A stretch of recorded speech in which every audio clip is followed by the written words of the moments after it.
Joining us now, Senator Ted Cruz, great state of Texas. How are you, my friend? I don't ever get to see you in person.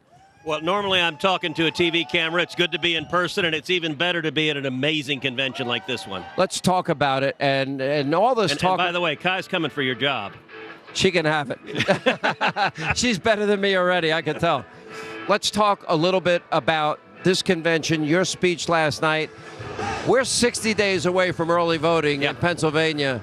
We don't even know who the Democratic candidate fully is. Thoughts? Look, it is not going to be Joe Biden. And as you know, you've been saying that. Why are you so convinced? I predicted that 10 months ago on my podcast Verdict. I said 10 months ago. You did? The Democrats are going to pull Joe Biden off the ticket. They're going to replace him with Michelle Obama is what I predicted. And at the time that the corporate media went nuts, said I was a moonbat lunatic, I think we are days away from Biden being off the ticket. By the way, we share that. I get called the same thing. Yeah. My sources are telling me it's 50-50 still. Like, they're saying it, the White House is denying it, but more than before, it seems more real. Look, I think it is north of 90% right now. You've got the entire Democrat Party that has come out against him. You've got Obama that's come out against him. You've got Chuck Schumer. You've got Pelosi. You've got Jeffries. You've got the donors. You've got the corporate media. You've got Hollywood. Like, everyone is arrayed against him.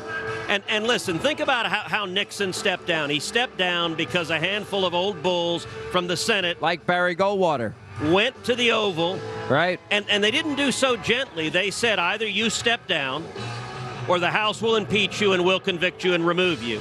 At the end of the day, the hammer the Democrats have, if they want to use it, is the 25th Amendment. Yeah. And the 25th Amendment takes the vice president and half the cabinet. So explain this. So he's not qualified to run, but he's qualified to be president now. And by the way, they were surprised that he's a cognitive mess. Senator, I don't think anybody in the country ran those tapes of Joe more than yours truly. Yeah. Look, everyone who was paying attention knew a year ago, 2 years ago, 3 years ago that Biden's mental capabilities had diminished. You're right. No Democrat cared. They didn't care until they believed he was going to lose. So have you heard a single Democrat say the man is demented, he's not competent to tie his shoes, but he shouldn't be commander-in-chief right now? I mean, listen, there comes a time where you take the keys away from Grandpa. In this case, those keys are attached to ICBMs. By the way, a frightening thought. We're going to bring in a fellow senator. Is that okay with you? I think you guys are friends. You've got the Cuban caucus right here. Oh, geez. Here we go. Is that two Cubans is a trend, but three's a conspiracy. You got to be. Now, he was supposed to be on last night, but he ditched me to be in the box with President Trump. I don't know. How should I take that? You're my senator. I know, but he's the president from Florida, too, as well. So. That's true. Great to see you. I thought you gave a very great, gracious speech. You were the finalist, really, from all my sources. What was that like for you? It was great, and I got to know President Trump even deeper, you know, and I worked with him closely when he was president, and it was great. But he had a lot of really good choices. I mean, JD's going to be really, really good. I mean, I think people got a glimpse of it last night. I've known him now for about 6 years. Started really interacting with him in 2018. Actually helped us with some policy stuff. And then he's gone to the Senate, and Ted will tell you, he's one of the smartest people around. Right after Ted Cruz. He's the second smartest guy. Well, you know, Alan Dershowitz says that he was, in all the years that he was a professor at Harvard, that this guy was his best student. And you guys don't agree on much. We don't, but Dershowitz is an amazing professor, and I'll tell you, like millions of Americans, Joe Biden is driving him away from the Democrat Party because they've gotten so radical. When they're too far left for Alan Dershowitz, that tells you they've really gone off the cliff. That's true. That's a great point. There's so much at stake here. You see, regardless of what happens to Joe, I make the point that policy-wise, everything is going to remain the same. Policies on open borders are not going to change. I think the biggest national security threat we have. Economic policy is not going to change. Energy policy is not going to change. But the issue of law and order and safety and security, you know, defund, dismantle, no bail, that's not going to change. The Democratic Party universally does not believe America should be the most dominant force on the world stage, or they think we're imperialists. Well, you know, I think it's one of the reasons why for 3.5 years they literally had a conspiracy of silence to cover up his decline, because if you're a radical left-wing activist, Joe Biden's perfect career politician, 50-something years, generally been a centrist for most of his career in the old Democratic Party, and he's just a figurehead, and they hide behind him and they implement all these policies until they couldn't cover it up anymore one night in a debate, but the rest of us could see it. So now they're in a real bind. I think you make a great point. If he doesn't have the mental acuity to be a candidate, how can he continue to be the president? Because president's a lot harder than candidate. And so they're in a mess. And it's going to be Kamala Harris. And she's a legitimate left-winger. You may have to debate your fellow senator, Republican senator here. He thinks Michelle Obama. So I actually think it's a coin flip. I think it's a coin flip now between Michelle Obama and Kamala. Look, if I were a Democrat, I'd want Michelle Obama. As a Republican, she's by far the scariest nominee. But it's interesting. The Democrats are circling the wagons around Kamala. I think it's about 50-50 between the two of them. I think it's about 90-10. I think it's Kamala. What do you think? Well, I think it's hard. If she's your vice president, that means you think she could be president, right? How do you move her out of the way? But look, I don't have deep insights into the DNC, but how undemocratic. They like to talk about democracy. This is basically an inter-party coup. So 5 or 6 I've been party using that leaders, word. Right, that's coup. what it is. I mean, they're basically telling this guy, you got to go. I don't care the voters picked you. We're going to remove you. We're going to cut off your money. I mean, I've never seen anything like it. It has no precedent in American politics. It has no precedent at all. But again, 60 days outside of early voting in Pennsylvania, and then it rolls out around the country. I haven't spoken to either one of you about the issue of this assassination attempt, and I am angry. Yes. Angry at the failure of the Secret Service. I really am.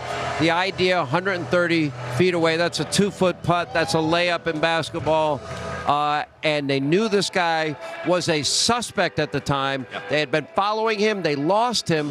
One, why did they let Trump go out and speak? Right. They should have kept him in protective custody. Two, when the Secret Service director, and by the way, will somebody please tell Joe Biden it's a her, not a him? That was a bad mistake. When she said, I bear all responsibility, buck stops with me, but I'm not quitting, and then said, well, it was a slope group.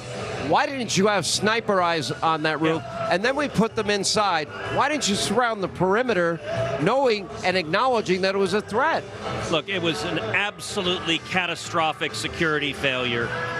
And I believe if the director of the Secret Service had a shred of integrity, she would have resigned that day. And if Joe Biden or anyone in the White House had any sense, they should fire her. She should be fired.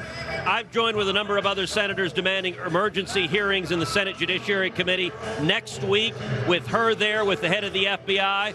And, you know, Marco and I were both yesterday on a briefing with all 100 senators and the director of the Secret Service, the head of the FBI. It was a complete CYA. They spoke for 30 minutes. They talked about every detail of the day. Well, we were in the field. We were preparing this. We were doing this. Everything except the detail that they allowed the President of the United States to be shot. And then they had a couple of questions, but they cut off the questions quickly, and there are a whole bunch of questions she needs to ask. Like, she needs to be fired and fired immediately. I think all three of us agree with that. Yes. I do. Let's get your thoughts on this. How can this happen in this day and age? I can tell you, look, there is no way in the world that there should be a 20-year-old kid.